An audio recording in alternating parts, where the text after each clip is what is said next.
Captain Jack Morrison wiped the sweat from his forehead as he checked the navigation console one more time. The colony ship New Hope had been traveling through space for 3 months now, carrying 200 families to their new home on Kepler 442b. The ship buzzed with excitement as parents helped their children pack the last of their belongings. Tomorrow, they would finally see their new world. Jack had been flying ships for 25 years, but this mission felt special. These weren't soldiers or traders. They were families looking for a fresh start. Kids ran to the corridors, playing games and asking endless questions about their new planet. The youngest was only 5 years old, a little girl named Amy who always wore her lucky red shoes. The oldest kids were teenagers, helping their parents prepare for the landing. The warning alarm made everyone freeze. Jack's hands flew over controls as massive alien ships appeared on all sides of the New Hope. These weren't like any vessels in the Earth Defense Database. They looked like giant metal spiders with legs that glowed purple in the darkness of space. "This is Captain Morrison of the Earth colony ship New Hope. Jack broadcasts on all frequencies. We are peaceful civilians on a registered colonization mission. Please identify yourselves."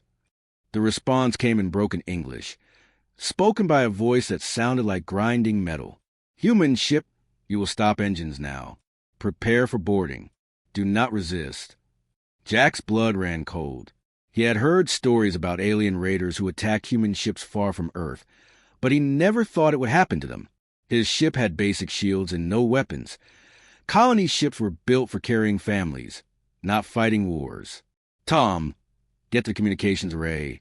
Jack ordered his second-in-command.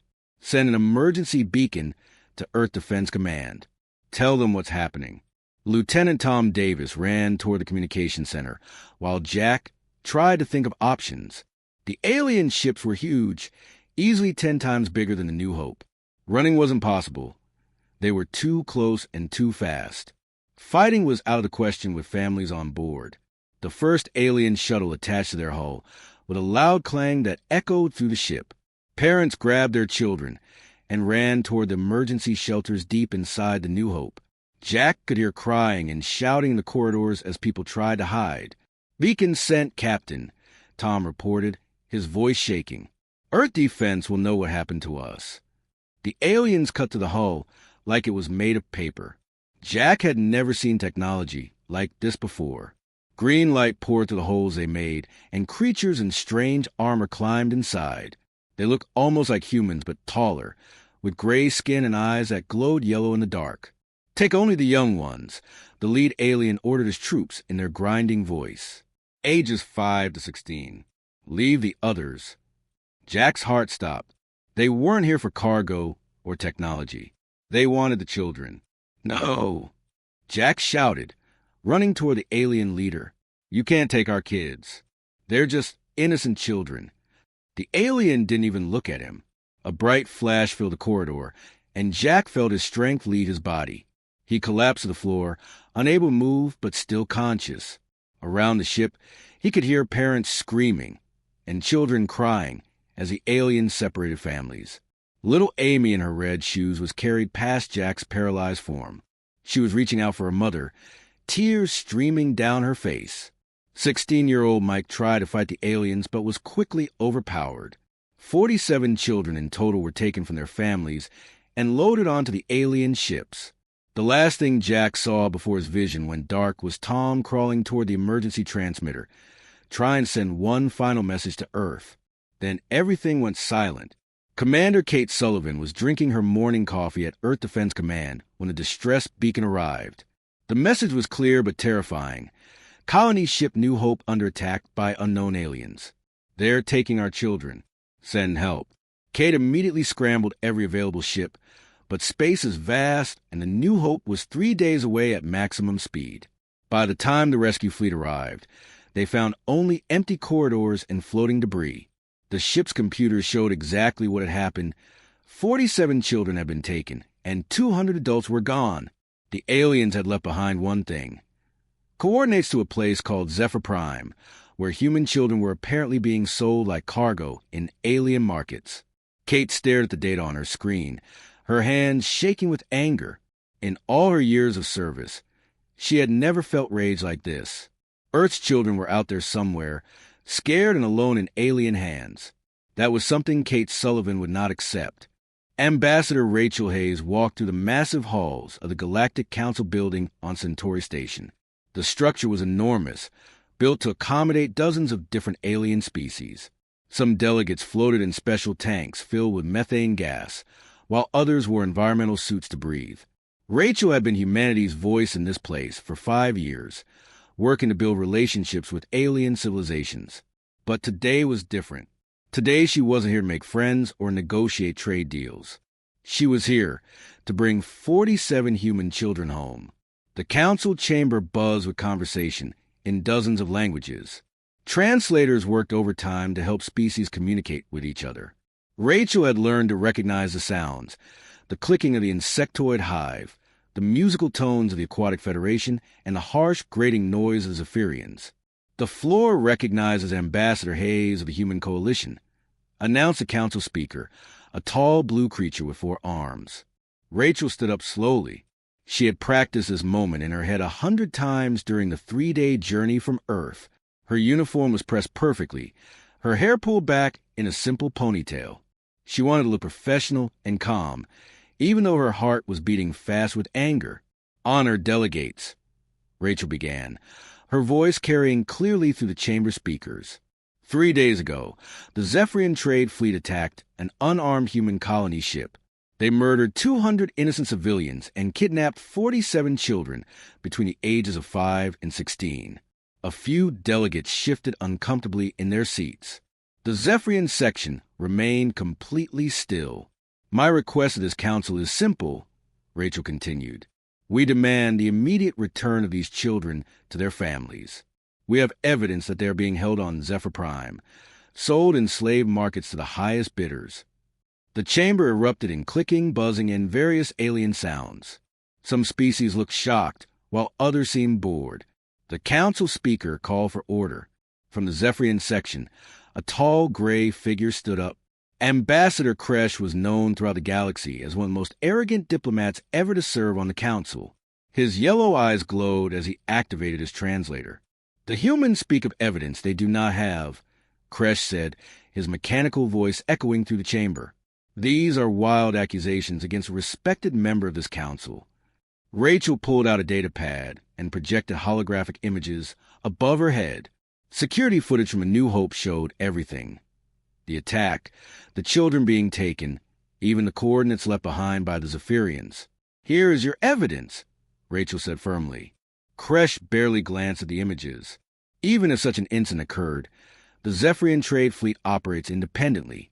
The government cannot be held responsible for every action of our merchants. Those children are 5 years old, Ambassador Kresh. Some are teenagers who will never see their parent again. Are you telling this council that you'll do nothing to help them?" Kresh made a sound that the translator registered as laughter. It was a horrible, grinding noise that made several delegates cover their hearing organs. "Ambassador Hayes, your species has been in space for, 50 years? You are barely space-worthy primitives playing with technology you don't understand. The galaxy does not stop its business for every human complaint." The chamber fell silent. Rachel felt the eyes of hundreds of alien delegates watching her. Some looked sympathetic, but most seemed to agree with Kresh. Humans were newcomers here, with no real power or influence. Rachel nodded slowly and gathered her data pad. "I understand your position perfectly, Ambassador Kresh. Thank you for making it so clear." She walked toward the exit without another word. Behind her, delegates began talking among themselves, already moving on to the next item on their agenda. The fate of 47 human children wasn't important enough to hold their attention. "Ambassador Hayes," called the council speaker, "will you be filing an official complaint through proper channels?" Rachel stopped at the chamber doors and turned around. For just a moment, her professional mask slipped, and the aliens could see something cold and dangerous in her eyes. "No," she said quietly. "That won't be necessary." Within 1 hour of Rachel's departure from Centauri Station, every human embassy across the galaxy received the same message. "Pack everything. Come home. Now." Human colonies that had been trading with alien worlds for decades suddenly went quiet. Mining operations in asteroid belts shut down without warning. Human merchants who had been selling Earth products at space stations simply disappeared, leaving their cargo behind. The Sol system's borders closed completely. No ships were allowed in or out. Communication networks that had connected Earth to the galaxy for 50 years went dark. At first, alien governments thought it was some kind of technical problem. But as hours passed and the silence continued, they realized this was something else entirely. Humanity hadn't just left the galactic community. They had vanished completely. On Zephyr Prime, slave markets that had been selling human children suddenly found themselves very, very alone in the dark. Admiral Tom Bradley stood on the bridge of his flagship, staring into the endless darkness of space. For 30 years, he had been waiting for this moment. His Ghost Fleet, 12 massive warships, had been hidden in the deepest corners of the galaxy, far from any trade routes or patrol zones. The ships were monsters. Each dreadnought stretched over 2 miles long, bristling with weapons that could crack planets in half. They had been built in secret, using resources humanity had quietly gathered over decades. While the galaxy thought humans were weak traders and miners, Bradley's engineers were creating instruments of war unlike anything the universe had ever seen. "Sir, all ships report ready," his communications officer announced. The young woman's voice was steady, but Bradley could hear the anticipation underneath. Everyone on these ships had lost someone to the Zephyrians. Every crew member had a personal reason to be here. Bradley nodded slowly. "Begin the hunt." Across the galaxy, Zephyrian military commanders were about to learn what real terror felt like. The first target was a patrol squadron near the Rigel system. 3 Zephyrian cruisers were conducting routine sweeps when space itself seemed to tear open. The human dreadnought Vengeance materialized from hyperspace like a nightmare coming to life. Its hull was black as the void, covered in angular armor that made it look more like a predator than a ship. The Zephyrian captains barely had time to send distress signals before plasma cannons turned their vessels into expanding clouds of debris. But this wasn't random destruction. Bradley's fleet followed a careful plan. They ignored merchant ships, let civilian transports pass unharmed, and never touched colony worlds. Their targets were purely military, warships, bases, and anyone wearing a Zephyrian uniform. Meanwhile, Captain Lisa Park was leading a different kind of mission. Her strike team of 20 elite soldiers had spent weeks infiltrating Zephyr Prime, the alien homeworld. They moved through the capital city like ghosts, using stolen identities and forged documents. Lisa had been born on New Terra, one of the human colonies the Zephyrians had attacked 15 years ago. She remembered watching her little brother board an evacuation ship, promising she would find him someday. That promise had driven her through military academy, special forces training, and now this impossible mission. "Remember, we're not here to hurt civilians," she whispered into her comm as her team approached the orbital defense station. "We're here to send a message." The defense station controlled Zephyr Prime's planetary shields and weapon platforms. Taking it would leave the homeworld defenseless, but that wasn't the real goal. Lisa needed access to their communication networks. Her team moved like shadows through the station's corridors. Years of studying Zephyrian technology paid off as they bypassed security systems and avoided patrol routes. When they finally reached the central command center, Lisa felt her heart pounding. The Zephyrian technicians never saw them coming. Within minutes, Lisa's people had control of every communications satellite in the system. She sat down at the main console, her fingers flying over the alien controls. Across the galaxy, every screen flickered. Every communication device, from military headquarters to civilian news networks, suddenly displayed the same image. Admiral Bradley's weathered face filled billions of displays, his eyes burning with righteous fury. "People of the galaxy," he began, his voice carrying the weight of decades of pain. "For too long, you have watched as our children were stolen from us. You have remained silent as human families were torn apart. You have ignored our pleas for justice. On Zephyr Prime, citizens stopped in the streets, staring at public displays in shock. In the Rigel system, another Zephyrian battle group vanished in balls of fire as the Retribution emerged from hyperspace. We tried diplomacy, Bradley continued. We begged your councils and parliaments. We offered tribute, made concessions, and accepted your excuses. But our children remain prisoners, and your governments offer only empty promises. A Zephyrian fleet admiral watched in horror as his forces were systematically destroyed. These human ships move with impossible precision, appearing from nowhere and vanishing before reinforcements could arrive. Their weapons were beyond anything the galaxy had seen. Energy beams that cut through shields like paper, missiles that track targets across solar systems. Today, you see what humanity truly is. Bradley's voice echoed across 1,000 worlds. We are not the weak merchants you thought us to be.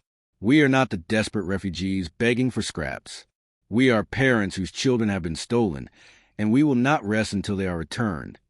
The message was clear, transmitted on every frequency, in every language, for simple words that made entire civilizations tremble. Return our children. The blockade began at dawn on 17 different worlds. Admiral Bradley's Ghost Fleet had grown. Reinforcements arrived daily as human colonies revealed their own hidden warships. What the galaxy had mistaken for cargo vessels were actually military transports in disguise. Mining ships carried weapon systems. Even the humble medical frigates bristled with defensive arrays. General Mike Harrison stood in the war room aboard the command ship Hope's Dawn, watching tactical displays show Zephyrian worlds surrounded by human forces. Red dots marked enemy positions. Blue showed Allied ships, and yellow indicated the blockade lines that now choked off entire star systems. "Sir, the Proxima blockade is complete," reported his tactical officer. "No ships in or out. Their food supplies will run low in 3 weeks." Harrison nodded grimly. This wasn't about conquest or destruction. It was about pressure. Every Zephyrian world that couldn't receive supplies meant more voices calling for the return of human children. But the real breakthrough came from an unexpected source. On the neutral station Omega-7, Ambassador Kale of the Corvin Republic requested an emergency session with the Galactic Council. The reptilian diplomat's scales showed the deep blue color that indicated profound emotional distress among his people. "Honored delegates," Kale began, his voice carrying across the vast chamber, "I must share something that shames my government. 50 years ago, during the Corvin Civil War, our children were dying in the streets. Entire orphanages were bombed. Millions of younglings faced starvation. The chamber fell silent. The Corvins rarely spoke of their brutal civil war. It was considered a mark of dishonor among their proud warrior culture. Human ships arrived," Kale continued, his voice growing stronger. "Not military vessels, but civilian transports filled with families. They didn't ask for payment or political favors. They simply opened their homes to our orphaned children. Thousands of Corvin younglings were raised by human families, loved as if they were their own blood." Murmurs rippled through the council. This was news to most delegates. "My own nephew was among them," Kale admitted. "He was 5 years old, starving in the ruins of Corvin City. A human family named the Johnsons took him in. They fed him, clothed him, taught him their customs while honoring ours. He grew up calling them mother and father, because that's what they became to him." On another part of the station, Dr. Vera Singh of the Tedari Medical Corps stood before a group of journalists. The insect-like doctor's compound eyes reflected the station's lights as she spoke.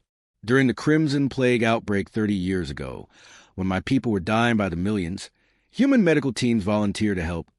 Dr. Singh's translated voice was steady but emotional. They knew the plague could kill them too, and it did. Hundreds of human doctors and nurses died, saving Tedhari children they had never met.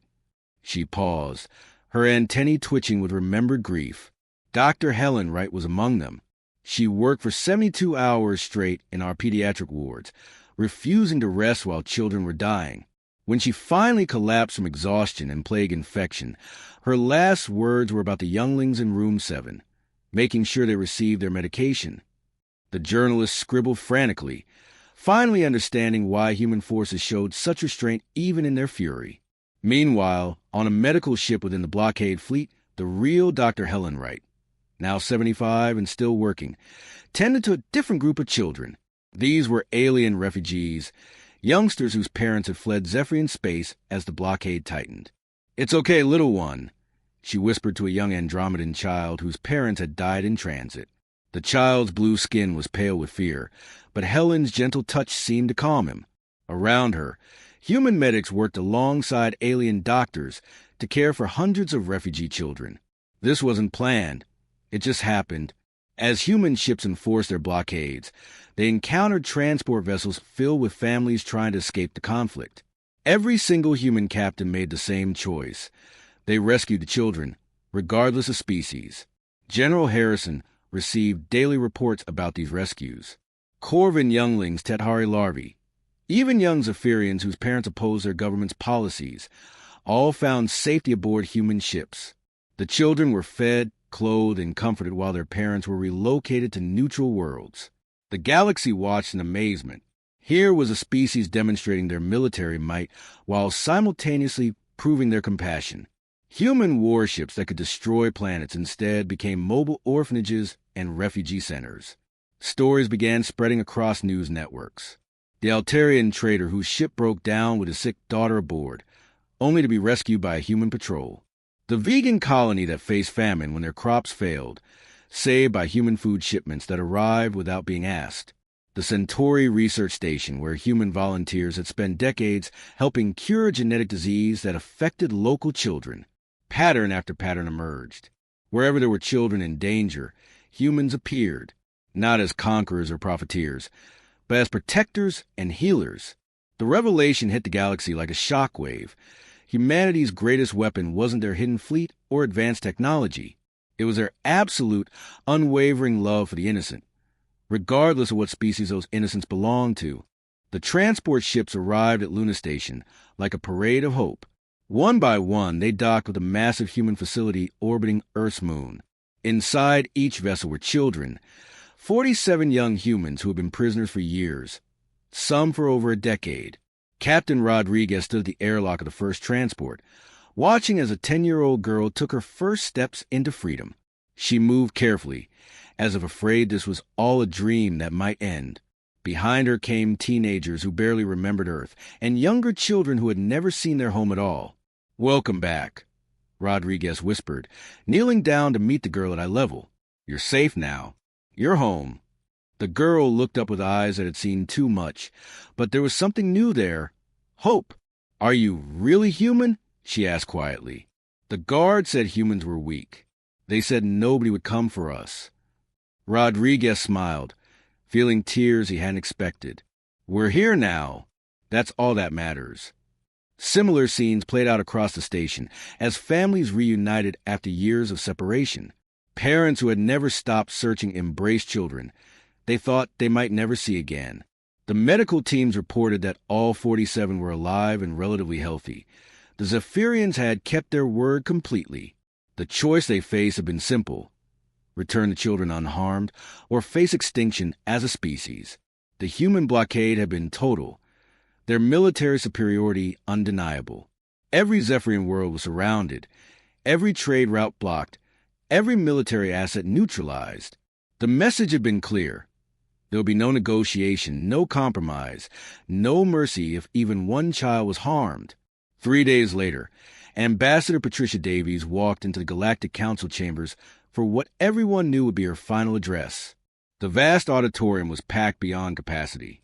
Representatives from every known species had come to witness this moment. Davies looked different now. Gone was the diplomat who had spent years pleading for justice. In her place stood someone who carried the quiet confidence of absolute power.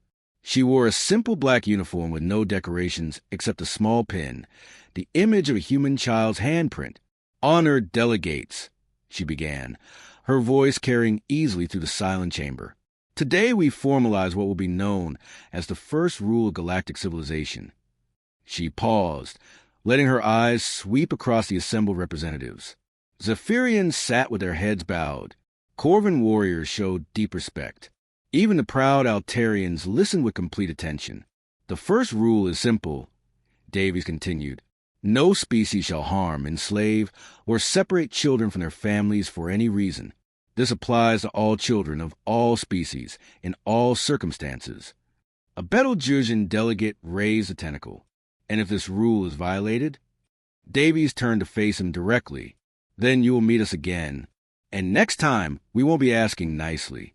The delegate's multiple eyes blinked rapidly, a sign of fear among his people. Everyone in the chamber understood the threat was real. Some of you are wondering about humanity's true nature, Davies said, walking slowly between the delegate seating areas. You thought we were merchants and miners, refugees grateful for your scraps. You were wrong. She stopped at the center of the chamber, her voice growing softer but somehow more powerful. We are gardeners of hope, she said quietly, the words carrying to every corner of the vast room. We nurture what is precious and eliminate what threatens a garden. For millennia, we have watched over the innocent throughout this galaxy, protecting them in ways you never knew. The revelation sent whispers through the crowd. How long had humans been secretly watching over other species? The Corvin orphans we raised, that was no isolated incident. The Tethari children we died to save during the plague. We do this everywhere, always. When Andromedan refugees flee war, human ships are there. When vegan colonies face famine, human supplies arrive. When any child of any species faces danger, we respond. Davies gestured toward the viewing screens that showed human ships throughout the galaxy. They were pulling back from their blockade positions, but not disappearing entirely. Instead, they took up new positions along trade routes and border regions, guardian positions. You see us now as we truly are, she continued. We are not conquerors seeking territory. We are not merchants seeking profit. We are protectors, and our protection extends to every innocent life in this galaxy. A young Altarian delegate stood up suddenly. What gives you the right? He demanded. Davies smiled sadly. The same thing that gave us the power to bring every one of your fleets to their knees in 3 days. The same thing that let us infiltrate your most secure facilities and take control of your communication networks. Love. She turned to address the entire assembly one final time. Remember this moment. Remember that in a galaxy full of predators and tyrants, humanity stands as the apex protector. We don't rule through fear. We rule through love. And that makes us infinitely more dangerous to those who would harm the innocent. As Davies walked from the chamber, every delegate understood the new reality. The galaxy had changed forever. In the depths of space, human ships took their positions as eternal guardians, watching over all who needed protection. The age of humanity had begun not with conquest, but with compassion.